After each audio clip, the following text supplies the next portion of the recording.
Welcome to the Knowledge Trapper. I'm Brother Z. Like, comment, share, subscribe. Let's get into this story involving a 14-year-old who shoots and kills a man in protection of his mom. His mom is 35-year-old Carlisha Hood. The victim of the situation, or the perp, depending on the way you want to look at it, 32-year-old Jeremy Brown, got physical with a woman. Her son entered the restaurant, shot and killed Jeremy Brown. Let's take a quick look at this clip and then we'll have a reaction. Disturbing case unfolds in court. A mother accused of ordering her son to commit murder in a West Pullman restaurant.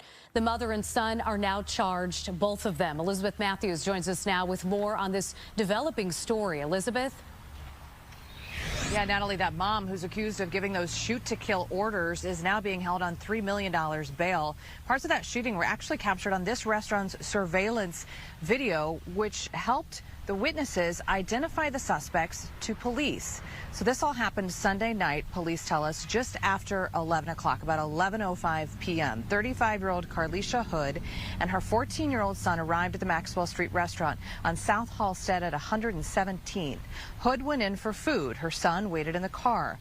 Prosecutors say that's when she began arguing with this man, 32-year-old Jeremy Brown, who was also inside ordering food at the time.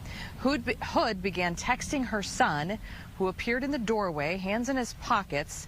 A fight became physical between Hood and the victim. The victim was able to punch the woman once. That's when prosecutors say the boy pulled out a gun, fired a single shot to the victim's back, followed him outside, kept firing, striking him fatally twice in the back. Once outside of the restaurant, while the co-defendant was still shooting at the victim, the defendant instructed her son, the co-defendant, to continue to shoot and kill the victim. Once the co-defendant finished shooting the victim, the defendant turned her focus towards witness one. She began pointing at witness one and instructing her son to shoot her. Prosecutors say the Hood even tried to get the gun from her son, but he pushed her away. No shots were fired at that witness, who is also the victim's girlfriend. Both mother and son facing murder charges. She's also charged with contributing to the delinquency of a minor. The teen boy also facing unlawful use and possession of a firearm. Both, we're told, did surrender themselves to police yesterday. We're also told that Hood, the woman charged in this, the mom charged in this, also had a FOID card herself and was licensed to conceal carry. Reporting live. The media initially framed the story to make it appear as the mother and son were the perpetrators and the guy who was shot was the victim. But a second video came out that we'll show in a bit. Just off rip, I don't think the mom handled the situation ideally. She put her son in the situation. The charges did get dropped, but I can tell you right now, the mother is lucky that the charges got dropped, because they could have easily been charged and convicted of murder. But let's check out this second clip and see why the charges were dropped. Get your food! Who? Get in the car? Who? Nay. Get your food! Get your food! If you say one more thing, I'm gonna knock you out. Oh my grandma, say one more thing, I'm gonna knock you out. Oh, say one more thing, I'm gonna knock you out.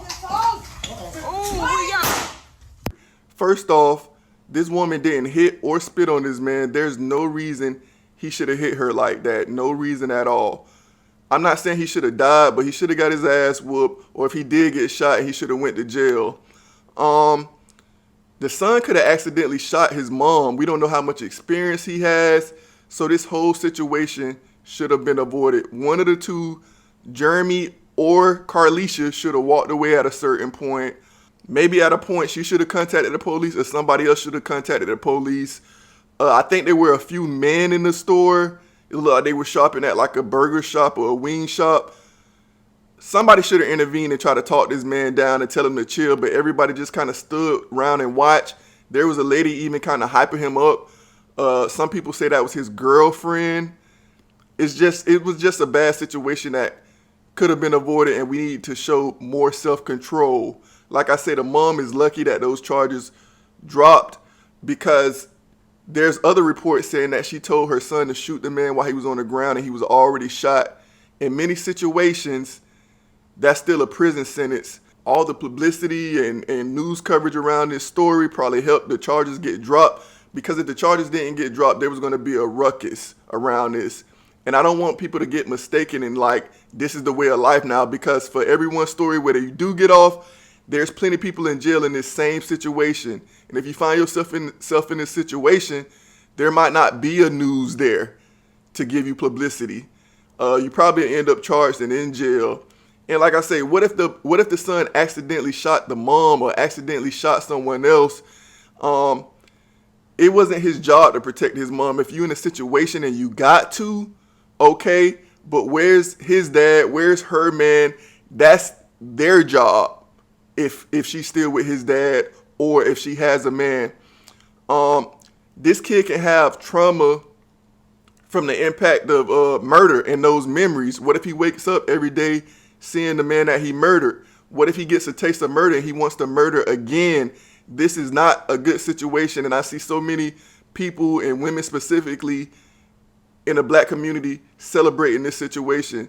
They're not just celebrating that the man was shot or that the woman charges didn't stick. They celebrating that this man died. It's all types of comments and jokes about somebody in the black community dying. And remember, this is still black on black violence. And don't fall for the booby trap, because either we opening up a can of worms for open season on black men, or they setting you up for the okie doke thinking you can do this and then you end up in prison. Black men, be careful, because like I just said in the other video with masculine women or feminine men, it's a lot of people that start arguments, start fights, but now you might end up shot or dead because people think they can get away with it. Somebody should have de-escalated this situation, whether it was the man Jeremy or the female Carlisha. And it's not that young kid's job to protect his mom. I hear so many people saying that was not his job, but if you're in a situation, then he did what he was supposed to do. At any point, one of them could have walked away. We have to also ask ourselves, would people in our community have that same energy if it was a well-dressed white man that hit a black woman? Would they shoot him, track him down, and shoot him in the back again? And if that happened, would the DA drop the charges?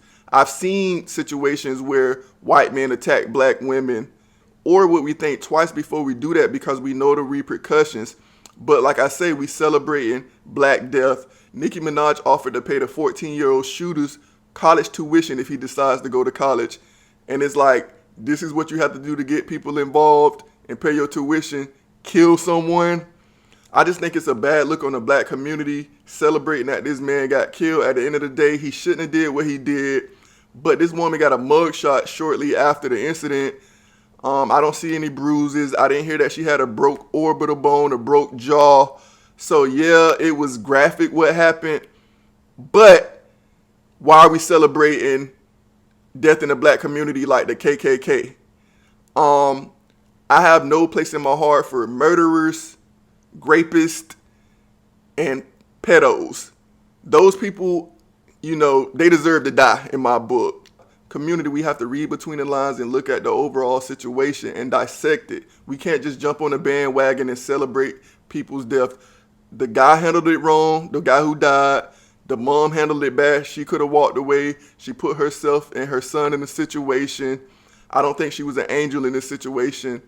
The kid experienced trauma. Hopefully he can walk away from it and still be normal. Hopefully it doesn't hunt him, but that's not a good situation for a 14-year-old to be in. But I see everybody on social media celebrating, man. We need to wake up. This type of behavior from the community, it really disappoints me and it's saddening. At the end of the day, the guy who died was the biggest perpetrator in the situation. He hit the woman for no good reason, and sometimes that's what you get. Y'all keep elevating holistic health and fitness, the knowledge trap, Brother Z. Let's elevate all together.